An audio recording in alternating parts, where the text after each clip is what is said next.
Hello guys, welcome to Bundelkhand study UP. मैं संजय राजपूत आपके अपने YouTube channel Bundelkhand study UP में आप सभी का स्वागत है। दोस्तों, आज के टॉपिक में टॉप 10 जीके के महत्वपूर्ण क्वेश्चनों का टॉपिक है, जो आने वाले पेपर के हिसाब से महत्वपूर्ण प्रश्न बनेंगे। तो दोस्तों, चलते हैं आज के टॉपिक के पहले क्वेश्चन की ओर। और पहला क्वेश्चन है कि भारत के प्रधानमंत्री पद के लिए उम्मीदवार की कम से कम कितनी उम्र होनी चाहिए? तो 25 वर्ष, 30 वर्ष, 35 वर्ष, 40 वर्ष। तो दोस्तों, यह प्रश्न आरआरबी 2004 और उत्तराखंड पुलिस एसआई में 2009 में पूछा गया प्रश्न है दोस्तों। तो महत्वपूर्ण प्रश्न है। तो दोस्तों, इसका आंसर ऑप्शन नंबर ए बिल्कुल सही हो जाएगा, 25 वर्ष। दोस्तों, भारत के प्रधानमंत्री बनने के लिए कम से कम आयु 25 वर्ष होना अनिवार्य है, तभी वह भारत का प्रधानमंत्री बन सकता है। और दोस्तों, भारत का राष्ट्रपति बनने के लिए 35 वर्ष की आयु पूर्ण होनी चाहिए। उपराष्ट्रपति के लिए भी 35 वर्ष है, और राज्यपाल बनने के लिए भी 35 वर्ष कम से कम आयु पूर्ण होनी चाहिए। और दोस्तों, राज्यसभा का सदस्य बनने के लिए 30 वर्ष होनी चाहिए, और लोकसभा का सदस्य बनने के लिए 25 वर्ष होनी चाहिए। तो दोस्तों, इस क्वेश्चन से इतने आंसर क्वेश्चन बनते हैं। चलते हैं अगले क्वेश्चन की ओर। अगला क्वेश्चन है, आरबीआई का मुख्यालय कहाँ पर है? तो दिल्ली में, कोलकाता में, मुंबई में, चेन्नई में। तो दोस्तों, इसका आंसर ऑप्शन नंबर सी बिल्कुल सही है, मुंबई में। दोस्तों, आरबीआई का मुख्यालय मुंबई में है। और दोस्तों, आरबीआई की स्थापना 1 अप्रैल 1935 में हुई थी, जिसका मुख्यालय मुंबई में है। और दोस्तों, वर्तमान में आरबीआई के गवर्नर शक्तिकांत दास हैं, जो कि 25वें नंबर के हैं। दोस्तों, शक्तिकांत दास जो कि 25वें नंबर के हैं। चलते हैं दोस्तों अगले क्वेश्चन की ओर। अगला क्वेश्चन है, जवाहर सागर, राणा प्रताप सागर तथा गांधी सागर जलाशय किस नदी पर निर्मित है? तो नर्मदा नदी पर, चंबल नदी पर, कोसी नदी पर, घाघरा नदी पर। तो दोस्तों, इसका आंसर ऑप्शन नंबर बी बिल्कुल सही हो जाएगा, चंबल नदी पर। दोस्तों, चंबल नदी पर जवाहर सागर, राणा प्रताप सागर तथा गांधी सागर जलाशय चंबल नदी पर स्थित हैं। दोस्तों, जवाहर सागर जो कि हिमाचल प्रदेश में आता है, राणा प्रताप सागर जो कि हिमाचल में आता है, और गांधी सागर जो कि मध्य प्रदेश में आता है। तो दोस्तों, यहाँ से कितने क्वेश्चन बनते हैं? दोस्तों, एक तो जवाहर सागर कहाँ पर है? तो हिमाचल में। राणा प्रताप सागर कहाँ पर है? तो हिमाचल में। और गांधी सागर कहाँ पर है? तो मध्य प्रदेश में। और दोस्तों, यह तीनों जलाशय किस नदी पर हैं? तो चंबल नदी पर। और दोस्तों, इसका आंसर ऑप्शन नंबर बी बिल्कुल सही हो जाएगा, चंबल नदी पर। चलते हैं अगले क्वेश्चन की ओर। अगला क्वेश्चन है, नागिन झील किस राज्य में स्थित है?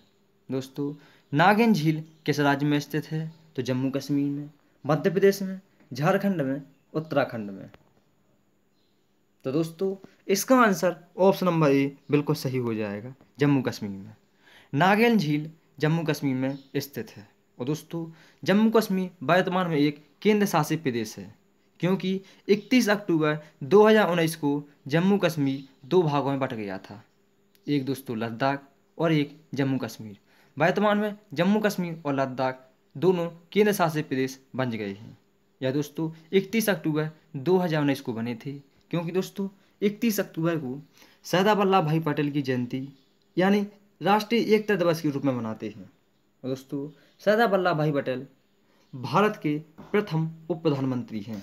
और दोस्तों, भारतीय संविधान में उप प्रधानमंत्री का कोई प्रावधान नहीं है। और दोस्तों, प्रधानमंत्री का आर्टिकल 75 में प्रावधान है। तो दोस्तों, इस क्वेश्चन से इतने फैक्ट बनते हैं। चलते हैं अगले क्वेश्चन की ओर। अगला क्वेश्चन है, धुआंधार जलप्रपात किस नदी पर स्थित है? दोस्तों, धुआंधार जलप्रपात किस नदी पर स्थित है? तो नर्मदा नदी पर, ताप्ती नदी पर, इंद्रावती नदी पर, चंबल नदी पर। तो दोस्तों, धुआंधार जलप्रपात नर्मदा नदी पर स्थित है। तो दोस्तों, धुआंधार जलप्रपात नर्मदा नदी पर मध्य प्रदेश में स्थित है। तो इसका आंसर ऑप्शन नंबर ए बिल्कुल सही है। अब दोस्तों नर्मदा नदी की बात आई है तो अरब सागर में गिरने वाली भारत की सबसे लंबी नदी है। दोस्तों अरब सागर में गिरने वाली भारत की सबसे लंबी नदी नर्मदा है और दूसरी नदी ताप्ती है। और दोस्तों ताप्ती और नर्मदा दोनों भ्रंश घाटी में बहती हैं। और दोस्तों भारत की 3 नदियाँ ऐसी हैं जो भ्रंश घाटी में बहती हैं, नर्मदा, ताप्ती और दामोदर। तो दोस्तों 3 नदियाँ जो कि भ्रंश घाटी में बहती हैं। तो दोस्तों इसका आंसर ऑप्शन नंबर ए बिल्कुल सही है। चलते हैं अगले क्वेश्चन की ओर। अगला क्वेश्चन है लोकटक है। तो दोस्तों लोकटक एक क्या है? तो घाटी है, झील है, नदी है, पर्वतमाला है। तो दोस्तों लोकटक एक झील है। दोस्तों लोकटक एक झील है जो कि मणिपुर राज्य में स्थित है। दोस्तों जो कि मणिपुर राज्य में स्थित है, पूर्वोत्तर भारत की सबसे प्राकृतिक कृत्रिम झील है दोस्तों। तो दोस्तों चलते हैं अगले क्वेश्चन की ओर। अगला क्वेश्चन है मैटूर बांध किस राज्य में अवस्थित है? दोस्तों मैटूर बांध किस राज्य में अवस्थित है? तो केरल में, कर्नाटक में, तमिलनाडु में, उड़ीसा में। तो इसका आंसर ऑप्शन नंबर सी बिल्कुल सही है, तमिलनाडु में। दोस्तों मैटूर बांध जो कि तमिलनाडु राज्य में स्थित है। चलते हैं अगले क्वेश्चन की ओर। अगला क्वेश्चन है भारतीय गैंडे कहाँ पाए जाते हैं? दोस्तों भारतीय गैंडे कहाँ पर पाए जाते हैं? तो कार्बेट राष्ट्रीय उद्यान, काजिरंगा अभयारण्य, कान्हा राष्ट्रीय उद्यान, गिरवन अभयारण्य। तो दोस्तों इसका आंसर ऑप्शन नंबर बी बिल्कुल सही हो जाएगा।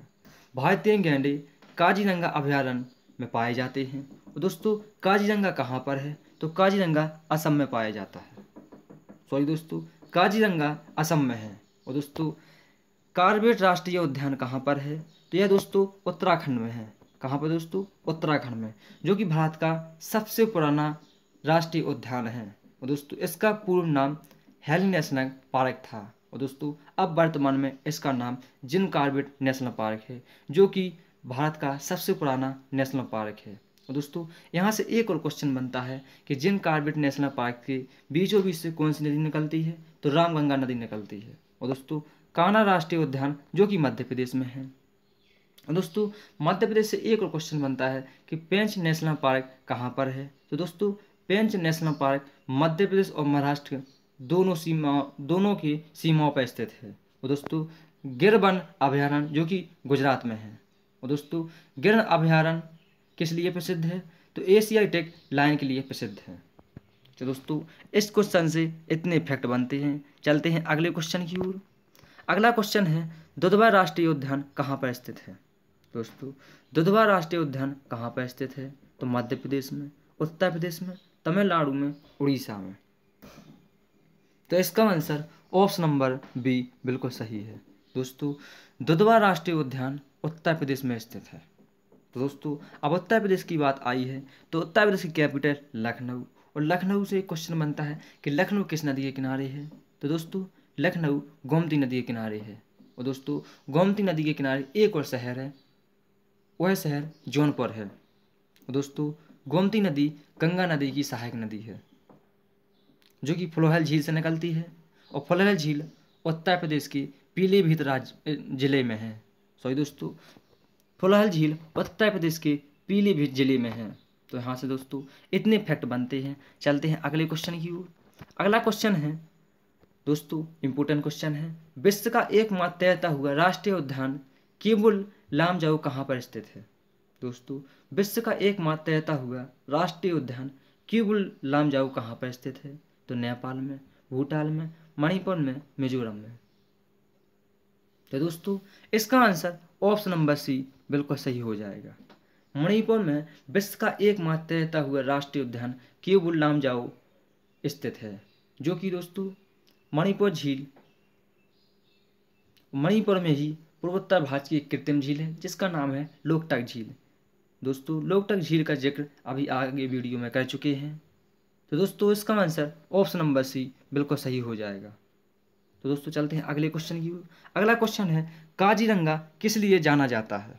दोस्तों काजीरंगा किस लिए जाना जाता है? तो गैंडा के लिए, बाघ के लिए, पक्षी के लिए, गौर के लिए। दोस्तों अभी काजीरंगा का आगे वीडियो में जिक्र किया है, काजीरंगा नेशनल पार्क जो कि असम में आता है।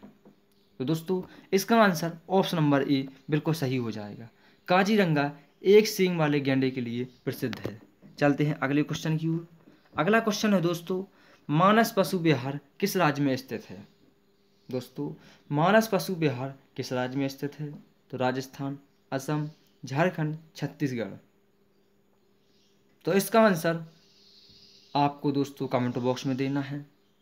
तो दोस्तों इसका आंसर आप कमेंट बॉक्स में दें।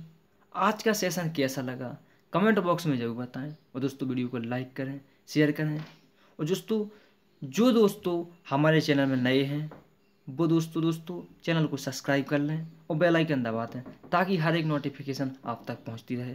तो धन्यवाद दोस्तों।